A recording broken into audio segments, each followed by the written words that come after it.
Nina Brooks had been exhausted for weeks. Between long hours at her job as a systems analyst and caring for her younger brother after their mother's surgery, she had barely slept. When her company finally asked her to attend a conference overseas, Nina welcomed the idea of being away from home for a while, even if just for a few days. The ticket her boss purchased was for a red-eye flight, and Nina promised herself that she would spend the long hours in the air sleeping peacefully. Boarding the flight, she felt the hum of the cabin wrap around her like a blanket. The attendant smiled warmly, guiding passengers to their seats. Nina found hers, a window seat halfway down the plane, and sank into it with relief. She adjusted the small pillow against the window, tucked her hands gently on her lap, and closed her eyes. Within minutes, the steady rhythm of passengers stowing luggage and the captain's announcements blended into a lullaby. She drifted off, her breathing steady and calm. The aircraft climbed into the night sky, its lights twinkling against a vast darkness. Around her, fellow travelers settled in, some already reading novels, others plugged into headphones. Across the aisle, a middle-aged man gave Nina a brief glance as if curious about her.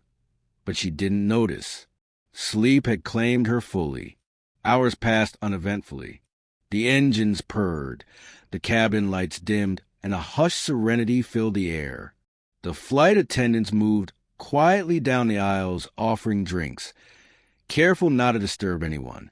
All seemed routine, until a subtle vibration shivered through the aircraft, just enough to rouse those not fully asleep. A murmur began, passengers shifting uncomfortably. Nina, however, remained asleep, her hands folded neatly, her head tilted against the window. She had no idea that events were about to unfold, which would forever change her life. The first sign of trouble came from the cockpit.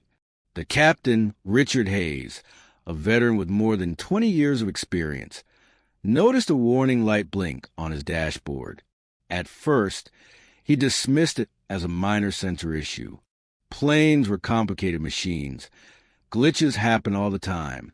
But moments later, a second light flared, then a third. He leaned forward, adjusting his headset. "First officer, run a systems check." "Something's not right."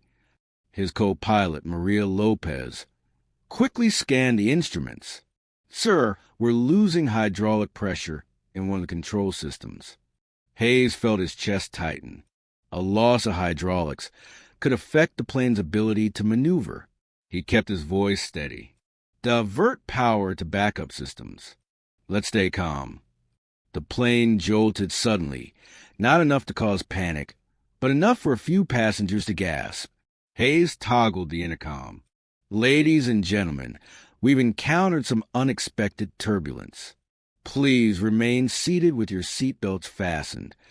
Back in the cabin, a ripple of unease moved through the rows. The man across from Nina shifted nervously, whispering to his wife. A mother clutched her toddler a little tighter.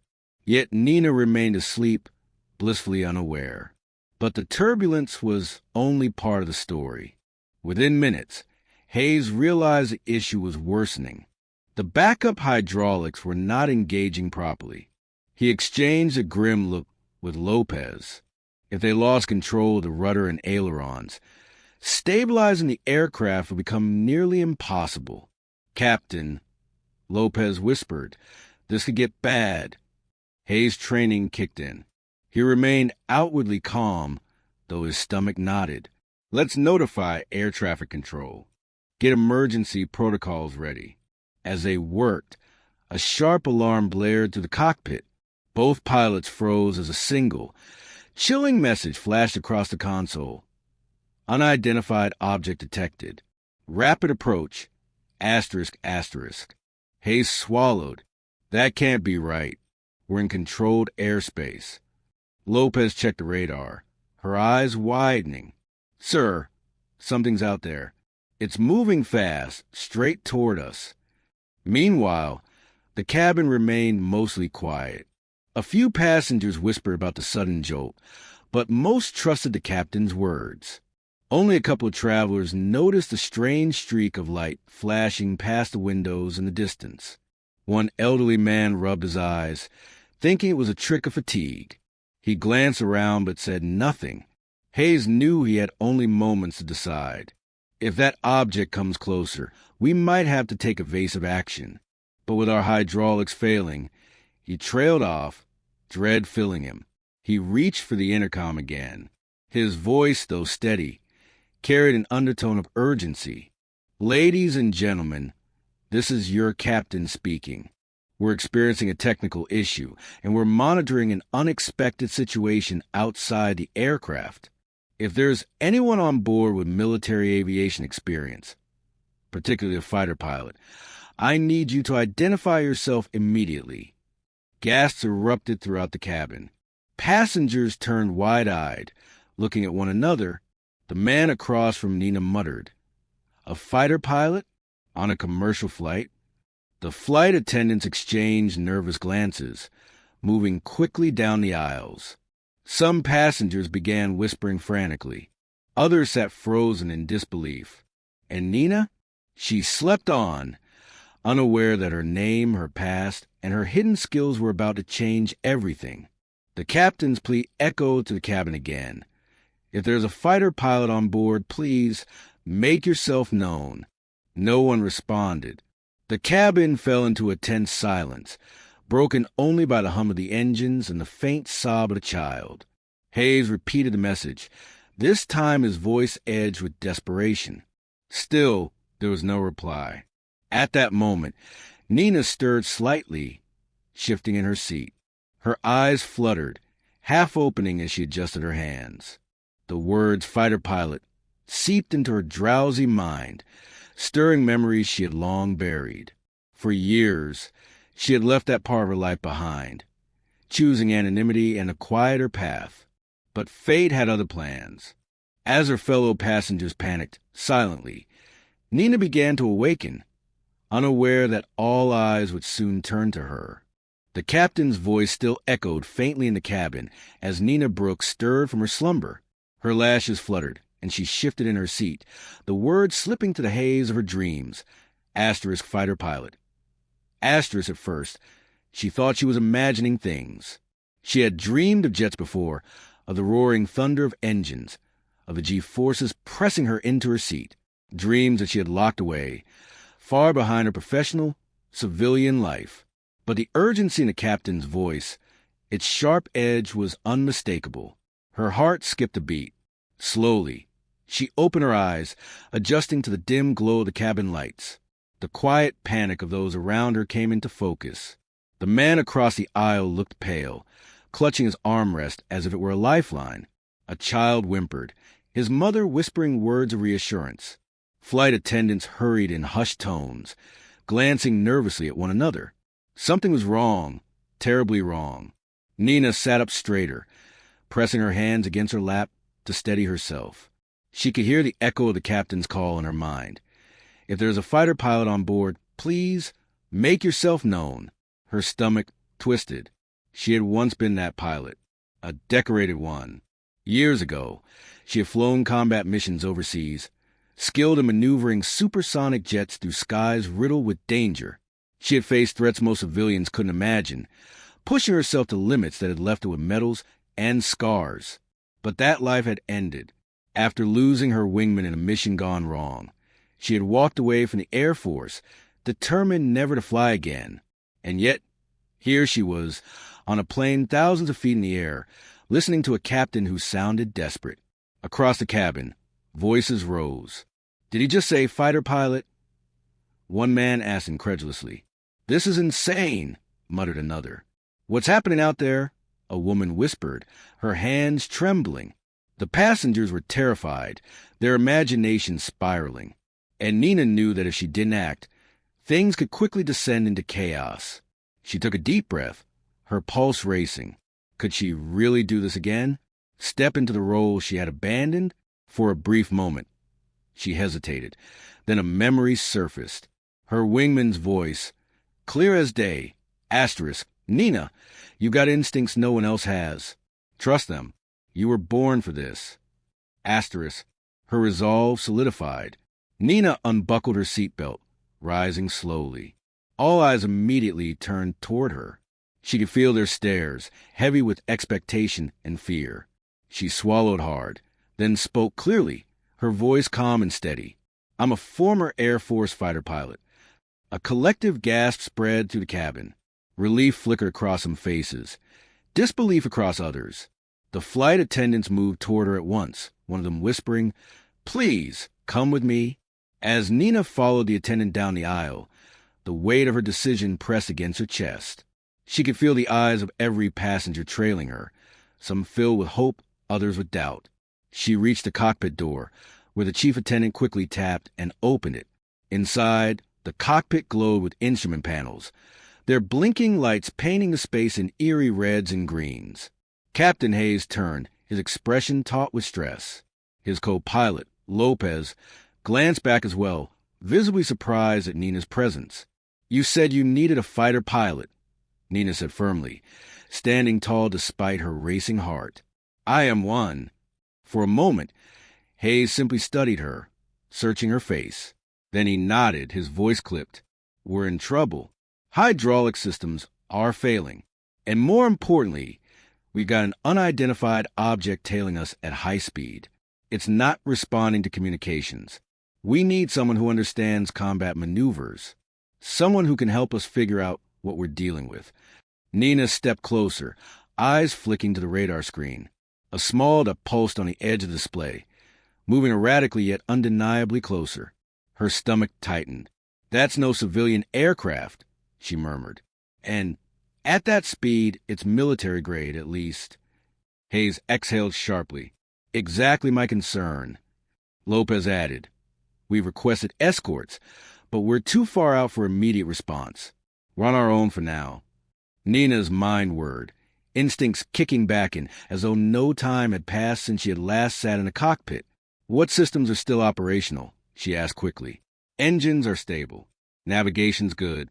But our hydraulic issues mean our maneuverability is limited. If that thing out there decides to test us, we won't have much chance." Nina leaned over the console, scanning readings. "You can still manage basic evasive movements. Enough to buy time if necessary." Hayes glanced at her again, measuring her confidence. "Do you really think we're looking at a hostile aircraft?" Nina hesitated. The truth was, she didn't know. But every instinct screamed caution. "I don't know what is, but I know that it's behaving like one."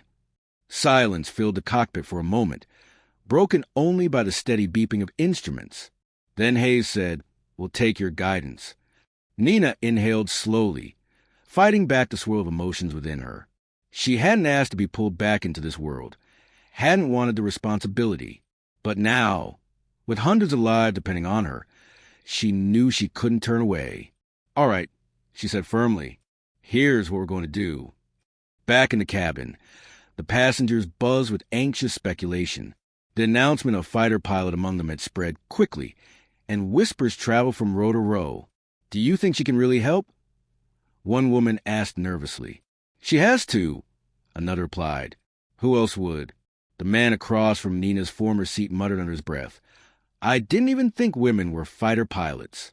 Shows what I know." Tension thickened with each passing minute. Some passengers clutched their phones tightly, wishing they could send messages to loved ones. Others prayed quietly, heads bowed. The uncertainty gnawed at them all. Suddenly, a faint tremor passed through the fuselage. This time, it wasn't turbulence. It was something else. A deep, thrumming vibration, as if the air itself had been disturbed by something powerful rushing past. Gasps rippled through the cabin. Passengers craned their necks to the windows. A blur of light streaked past, too fast to identify. A few screamed.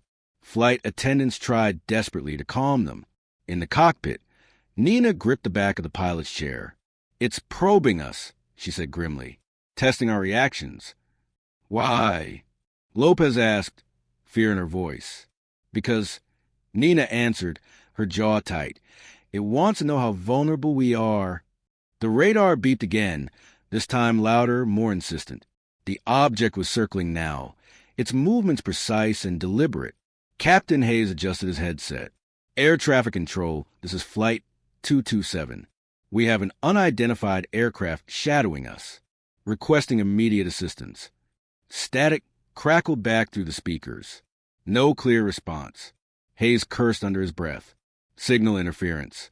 They may not even be hearing us. Nina's eyes narrowed. Memories of combat missions flooded back. The high-stakes chess game of aerial maneuvers, the razor-thin line between survival and disaster. She pointed at the console. Bring us up 2 degrees. Steady. Don't make sudden moves. Show them we're aware but not panicked. Lopez complied, hands moving carefully over controls. The plane adjusted slightly. The change subtle but intentional. The object responded. It slowed, hovering just outside visual range. But its presence was undeniable. Nina's pulse quickened. She knew this was only the beginning. The unidentified object hovered like a shadow, invisible yet tangible, pressing on the nerves of everyone aboard. In the cockpit, Captain Hayes, First Officer Lopez, and Nina Brooks stood in tense silence, each second stretching thin with expectation. The passengers, though unaware of every detail, could sense the danger in the air. Whispers had given way to quiet sobs, prayers, and the strained silence of people waiting for something to happen. Nina kept her gaze locked on the radar screen, with a pulsing dance just outside their perimeter. Her instincts told her this was no ordinary craft.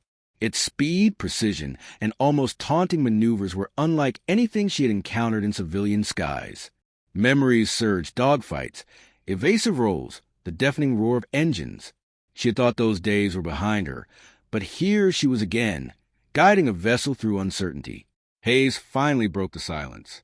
We can't keep flying like this. If it decides to attack. Nina raised a hand. It hasn't attacked. It's observing. That means we still have time. Lopez asked a question hanging in the air. But time for what? Nina straightened, her jaw tight. Time for me to figure out what it wants, and how to keep us alive. In the cabin, passengers jumped as the plane jolted again. A streak of light passed outside, this time clearly visible through the windows. Screams erupted. A young boy clutched his father's sleeve, his voice trembling. "Daddy, what is it?" The man had no answer. Flight attendants tried to restore order, but the unease was contagious. Panic threatened to spill over. Then the intercom crackled. Captain Hayes' voice filled the cabin. "Ladies and gentlemen, remain calm. We are monitoring an unusual situation, but we are not in immediate danger. Please, stay seated and trust that we are doing everything possible." The words soothed some, but not all. Anxiety buzzed in the air, thick and suffocating. Back in the cockpit, Nina studied the object's movements. Her brow furrowed. It's testing our responses, but not randomly. It knows our systems are compromised. It's probing our weaknesses. Hayes turned sharply. How could it know that? Nina didn't answer immediately. She didn't want to voice the thought forming in her mind. Finally, she said softly, "Because it's piloted by someone who understands exactly how to fly against us." The words hung heavy in the air. Lopez swallowed. "You mean it's a fighter pilot?" Nina nodded grimly. "A skilled one." The next pass confirmed her fears. The object, sleek, metallic, and fast, slid into visual range. Its silhouette was unmistakable to Nina, a high-performance military jet. Modified, perhaps, but familiar in its menacing grace. Gasps rang out in the cabin as passengers glimpsed it through the windows. "It's a jet!" someone cried. "Why is a jet following us?" another demanded. The flight attendants had no answers, only forced smiles and shaky reassurances. In the cockpit, Hayes muttered, "This doesn't make sense. No identification, no comms, no authorization. Whoever they are, they're rogue." Nina leaned forward. "And dangerous." Her pulse quickened. She knew exactly what this meant. Whoever was piloting that jet wasn't just skilled. They were trained, like her. This was no accident. Someone had chosen this plane, this flight, and these passengers. Hayes turned to her. "What do we do?" Nina closed her eyes briefly, centering herself. The answer was clear, though it weighed heavily on her shoulders. "We outthink them. We don't have weapons. We don't have agility. But we have unpredictability and me. The cat and mouse game escalated.